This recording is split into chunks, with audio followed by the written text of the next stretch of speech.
아브라함과 함께 다니는 롯에게도 양떼와 소떼와 장막이 따로 있었다. 그러나 그 땅은 그들이 함께 머물기에는 좁았다. 그들은 재산이 너무 많아서 그 땅에서 함께 머물 수가 없었다. 아브라함의 집 짐승을 치는 목자들과 롯의 집 짐승을 치는 목자들 사이에 다툼이 일어나곤 하였다. 그때 그 땅에는 가나안 사람들과 브리스 사람들도 살고 있었다.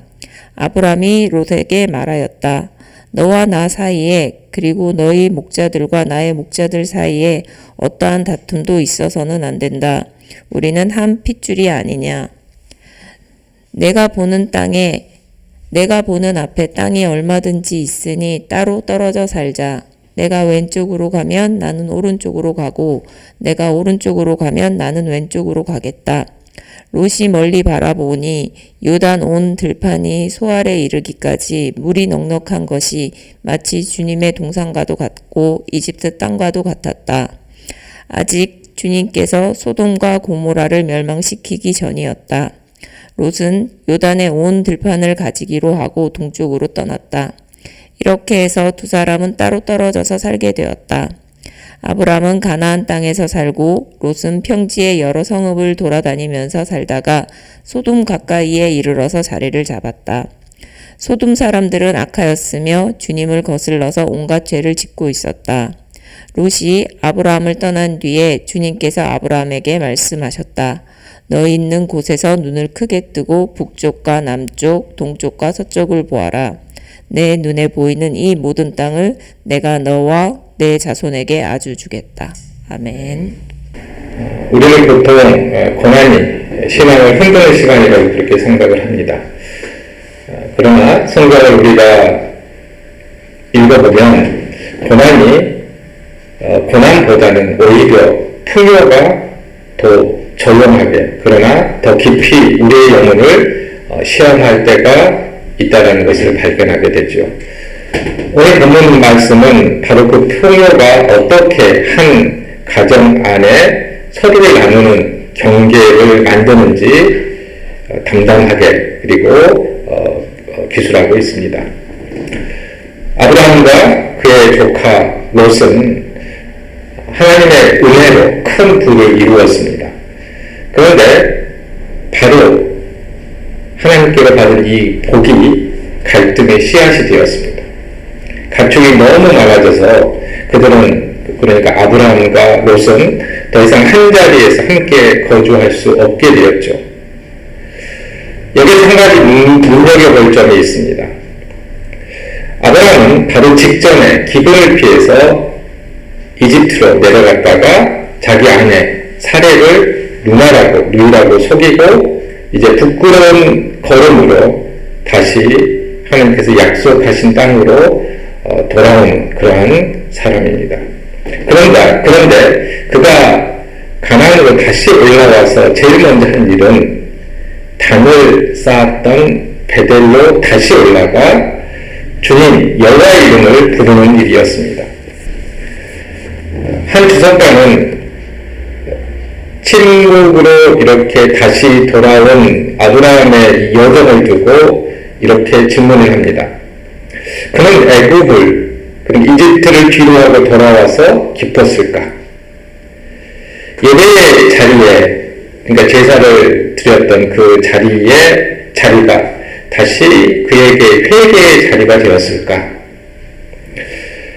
오늘 본문 말씀은 거기에 대해서 말하고 있지 않습니다. 다만 그가 다시 단 앞에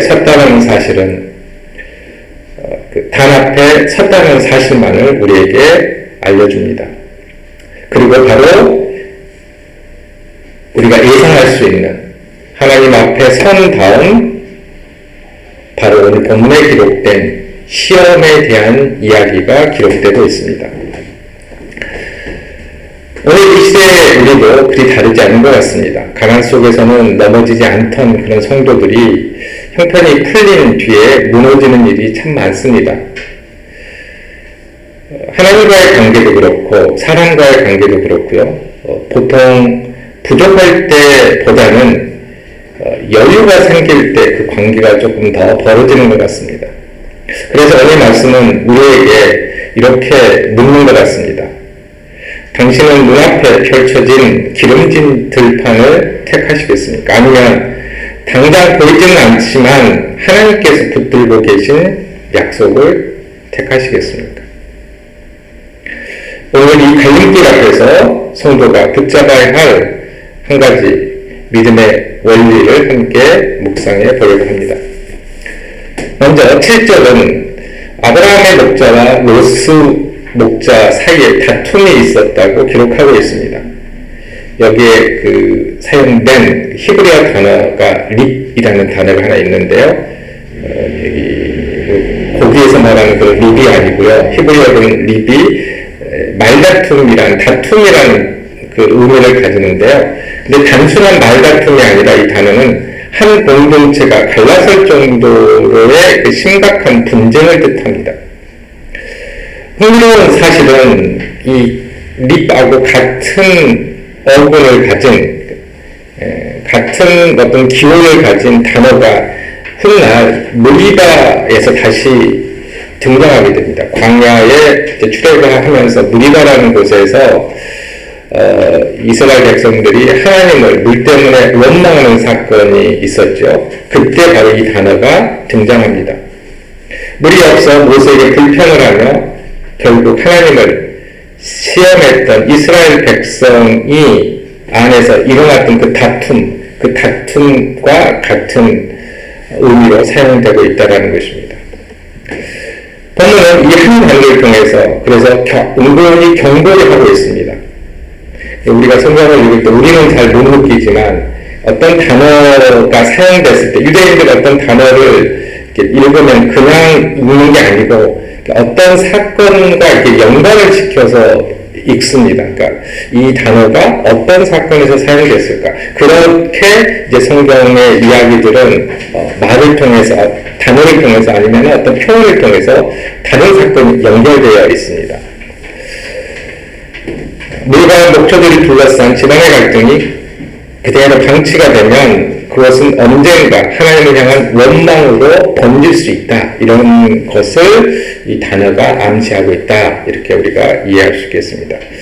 그리고 이어서 이런 말씀이 중간에 딱 끼어져 있습니다. 그때 그 땅에는 가나안 사람들과 브리스 사람들도 살고 있었다. 7절 말씀인데요. 아브라함은 지금 낯선 땅, 낯선 이웃들 사이에서 하나님을 증언하며 살아가야 할 사람입니다. 그런데 그가 집안 식구끼리 목초지를 두고 다투고 있다면 그것은 단순히 가정 불화가 아니라요, 하나님의 이름을 가리는 일이 됩니다. 그러니까 이 아브라함과 롯과의 이 사이에 갑작스럽게 7절에서 이 브리스 사람이, 가나안 사람과 브리스 사람이 등장하게 되는 것이죠. 그러니까 지금 이 아브라함과 롯의 이 다툼을 누가 보고 있다? 가나안 사람과 브리스 사람이 보고 있다는 사실을 지금 이야기하고 있는 것이죠. 그런데 이런 위기에서 아브라함이 보여준 반응은 아주 뜻밖입니다. 그는 가문의 어른이었죠. 어른이었고요. 하나님의 언약을 직접 받은 사람이었습니다. 그리고 조카 롯이 받은 복도 전부 다 사실은 아브라함을 통해서 들어간 복이었습니다. 그러니까 모든 뭐랄까요, 칭찬과 이런 주도권이 아브라함에게 있었다고 말할 수 있죠. 그럼에도 아브라함은 자신의 권리를 주장하지 않았습니다. 오히려 먼저 이렇게 이야기를 합니다. 너와 나 사이에, 그리고 너의 목자들과 나의 목자들 사이에 어떠한 다툼이 있어서도 안 된다. 우리는 한 핏줄이 아니냐. 이렇게 이야기를 하죠. 그러니까 아브라함은 지금 핵심을 정확하게 짚고 있습니다. 이 사람과 나는 함께 살아온, 조카 롯과 나는 함께 살아온 한 핏줄, 개역개정에서는 형제라고 번역을 했는데요. 한 핏줄이라는 이 한 가지 사실이 기름진 들판보다 더 붙들어야 할 가치라는 것입니다. 한 핏줄이라는 것이 기름진 들판보다 더 중요하다는 것이, 더 가치 있다는 것이죠. 그리고 이어서 이렇게 이야기합니다. 내가 왼쪽으로 가면 나는 오른쪽으로 가고, 내가 오른쪽으로 가면 나는 왼쪽으로 가겠다. 9절 말씀입니다. 한 주석가는 이 말씀을 두고 이렇게 이야기를 합니다. 이집트에서 분쟁의 불씨를 스스로 만들었던 아브라함이 이제는 분쟁의 싹을 먼저 잘라내는 사람이 되었다.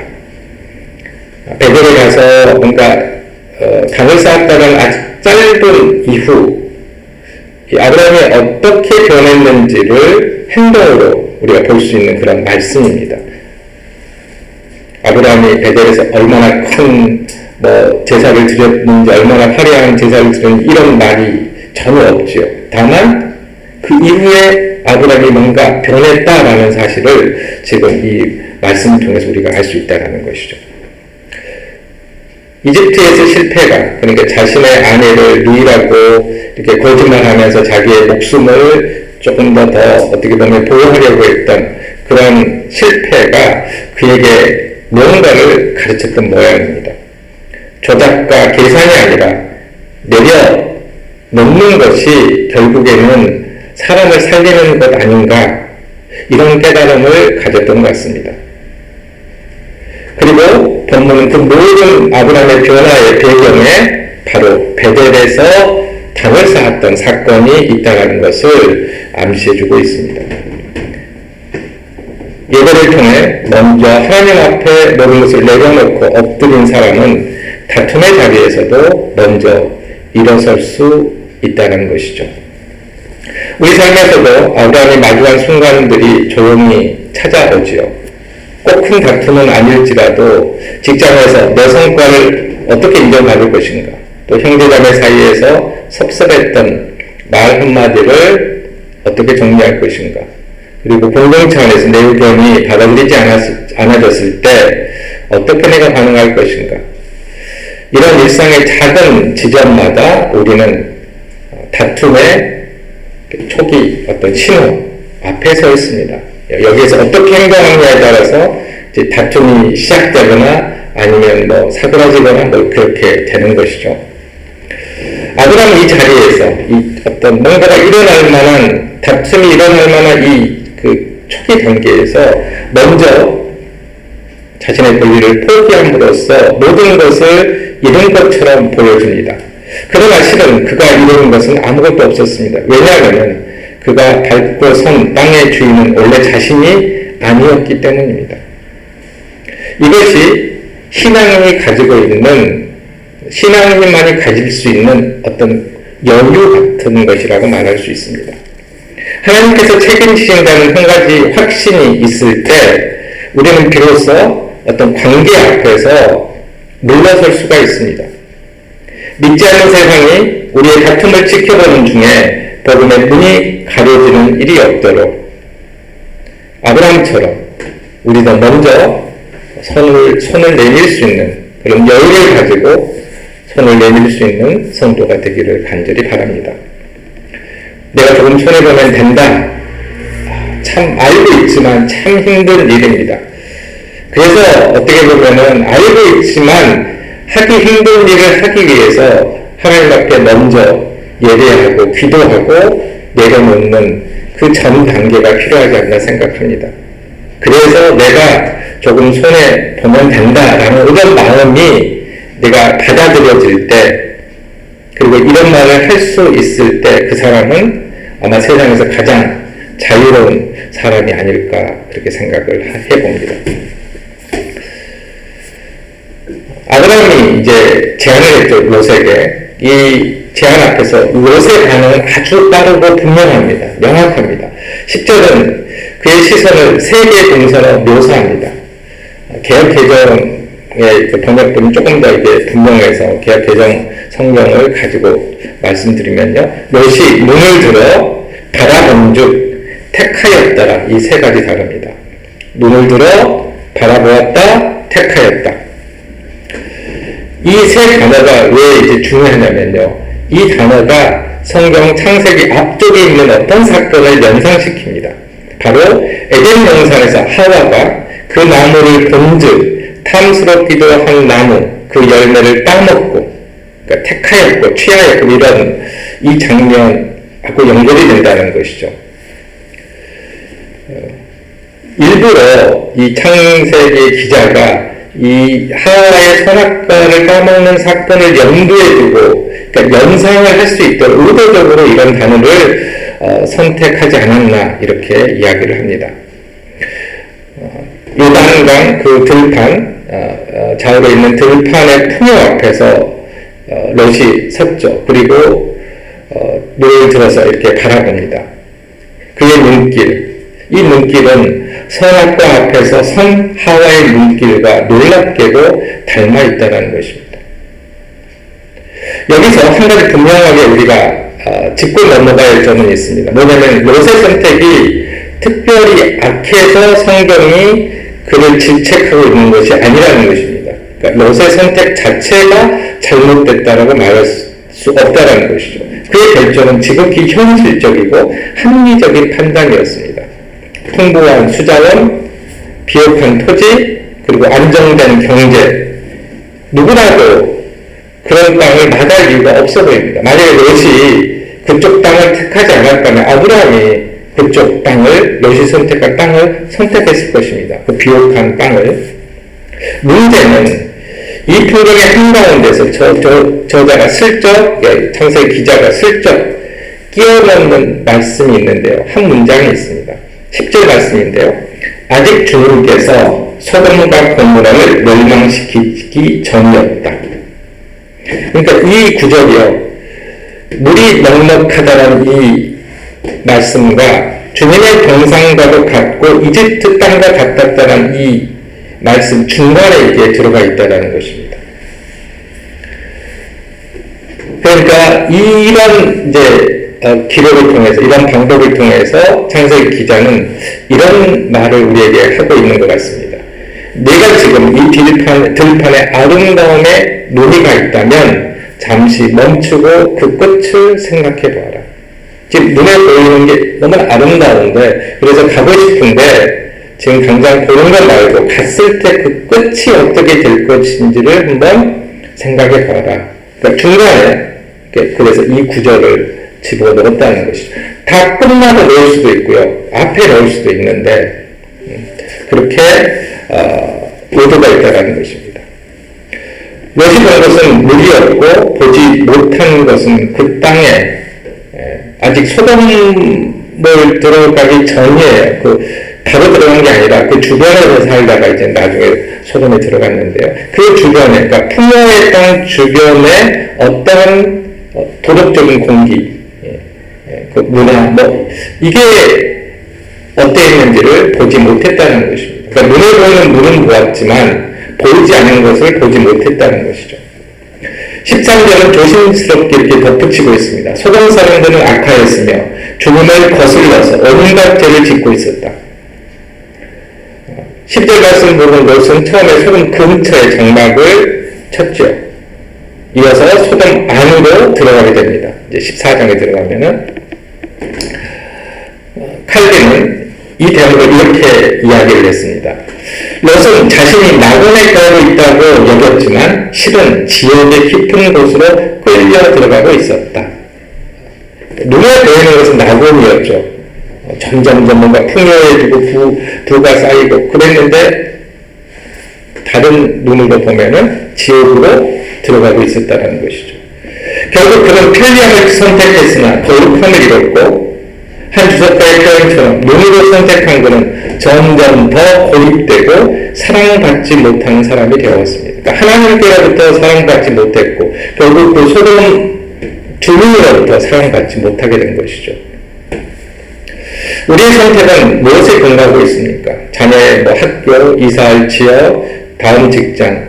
우리가 일반적으로 어떤 이사를 할 때 이 모든 우리가 어떤 결정을 할 때 이런 조건들을 우리가 따져봅니다. 그런 조건이 잘못되지 않았고요. 그것을 우리가 탓할 수는 없습니다. 그리고 마찬가지로 롯의 계산도 그 자체로 틀렸다고 우리가 말할 수도 없습니다. 다만 우리가 반드시 하나 짚고 넘어가야 할 사실이 있습니다. 이 선택이 우리의 가정과 신앙을 어떤 방향으로 끌고 갈 것인지에 대한 질문입니다. 물론 전혀 보이지 않죠. 어떻게 될 것인지 예상할 수 없습니다. 하지만 어떤 것을 선택했을 때 눈에 보이는 풍요 말고 그것이 우리의 신앙에 어떤 영향을 끼칠 것인지에 대한 적어도 기도, 하나님의 인도하심을 구하는 이런 것들은 필요하다는 것이죠.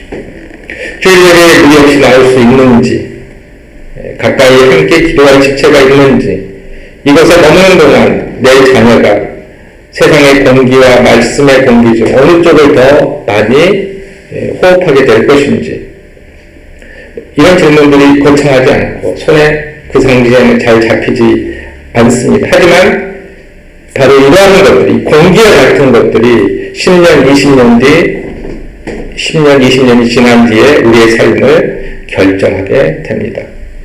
롯은 나쁜 사람이어서가 아니라 이 질문을 자기 계산에 넣지 않아서 넘어진 것입니다. 그러므로 오늘 우리가 구할 것은 정죄의 시선이 아니라 분별하는 어떤 분별력을 달라고 하는 은혜를 구하는 것입니다. 주님, 하나님 제가 지금 무엇을 보고 있습니까? 그리고 그 너머에 무엇이 있습니까? 우리가 미래에 일어날 것을 확실하지 못한다고 할지라도 그 문제를 들고 우리는 반드시 질문해야 합니다. 기도해야 합니다. 이 한 문장을 들고 결정 앞에서 언제나 하나님께 우리 10년, 20년 뒤를 구할 수 있는 그런 성도님이 되시길 간절히 바랍니다. 이제 14절 말씀 한번 보시겠습니다. 롯이 아브라함을 떠나간 뒤에 주님께서 아브라함에게 말씀하셨다. 이 말씀은 참 중요한 그 사실을 우리에게 알려주고 있습니다. 하나님의 말씀은 종종 인간적인 의지처가 모두 거친 뒤에야 비로소 찾아온다는 것입니다. 조카가 떠나고 기름진 땅이 사라지고 자기에게 남은 것이라고 척박한 산지에 지평선 뿌릴 때 바로 그 공허의 자리에 하나님께서 조용히 서 계신다는 것입니다. 하나님의 음성은 명령처럼 들리지만 히브리어 이 말씀을 보면요, 부드러운 청원에 가깝습니다. 자, 이제 내 눈을 들어보아라. 자, 이제 네 눈을 들어보아라. 흥미롭게도 성경 전체에서 하나님께서 사람에게 이 표현을 쓰시는 경우가 단 4번뿐인데요. 그때마다 인간의 이해를 뛰어넘는 믿음을 요구하시는 장면일 때 이 표현을 사용하신다는 것입니다. 자, 이제 네 눈을 들어보아라. 이성적으로 이해 안 되고 믿음이 꼭 필요할 때 눈을 들어봐라. 그러므로 본문의 하나님의 말씀은 단순한 지식이 아니라 낙심한 조를 일으키시는 아주 따뜻한 초대의 음성이라고 할 수 있습니다. 한 주석가는 10절과 14절의 말씀을 나란히 놓고 이렇게 대조합니다. 롯은 스스로 눈을 들었고 아브라함은 하나님의 명령 아래 눈을 들었다. 롯은 본 것을 스스로 취했고 아브라함은 본 것을 하나님께로부터 받았다. 사람이 취하는 것보다 하나님이 주시는 것이 비할 수 없이 더 낫다라는 것입니다. 롯은 무엇을 보았습니까? 요단 온들이라는, 우리 사람이 볼 수 있는 어떻게 보면 가장 좋은 것을 보았죠. 그런데 요단 온들이라는 이 지역은 제한된 지역이었습니다. 그런데 하나님께서는 아브라함에게 무엇을 보여주셨습니까? 사방 지평선 끝까지 이어지는, 지금 내가 보이는 모든 땅을 주셨습니다.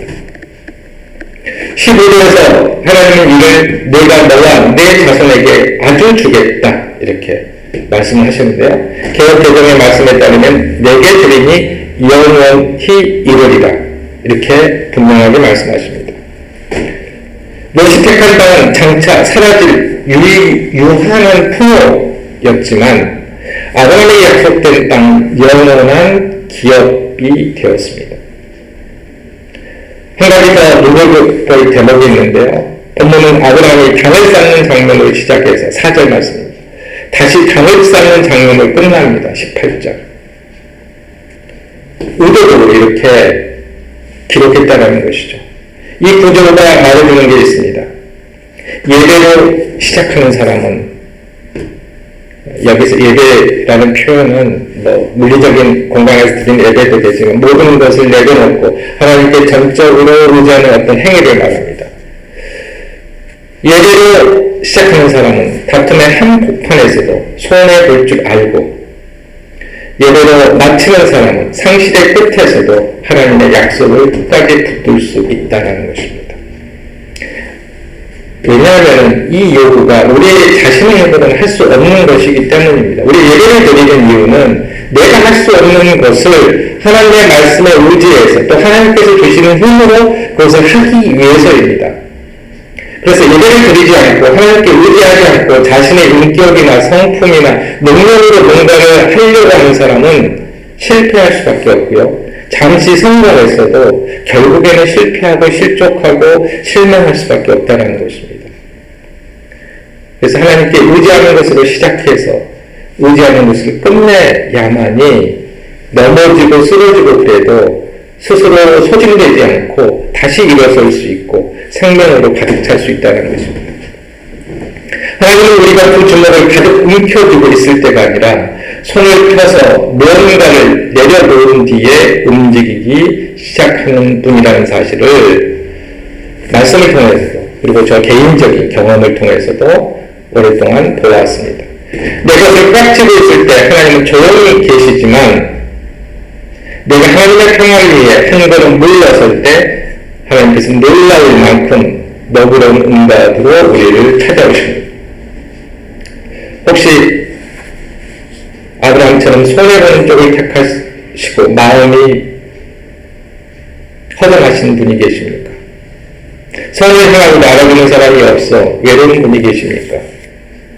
그렇다면 기억해야 합니다. 롯이 떠난 뒤에야 하나님의 음성이 들렸습니다.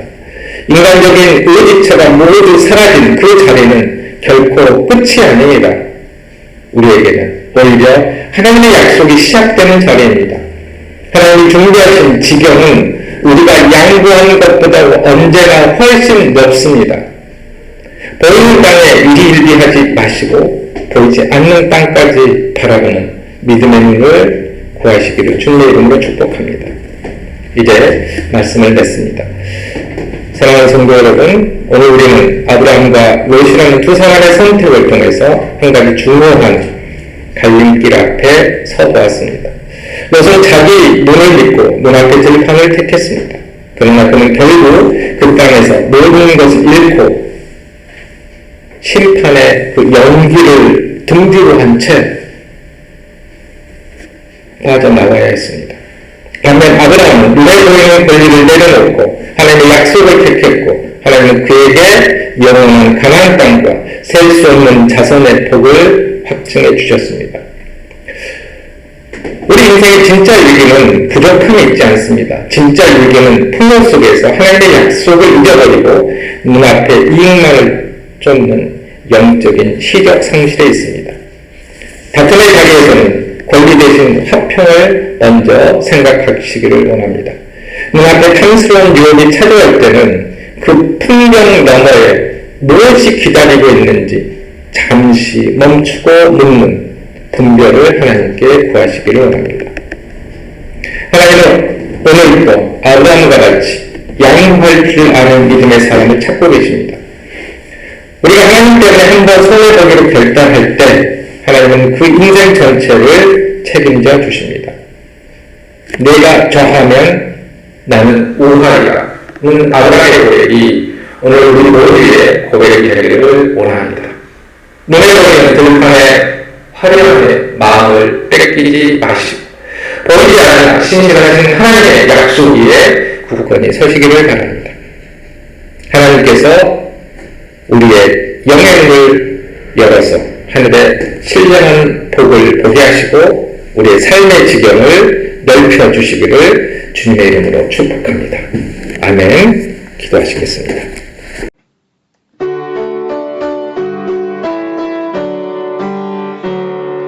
주여 우리 축복하소서. 당신의 평화를 주소서. 우리 위에 주의 손으로 주여 잡아주소서. 주옵소서.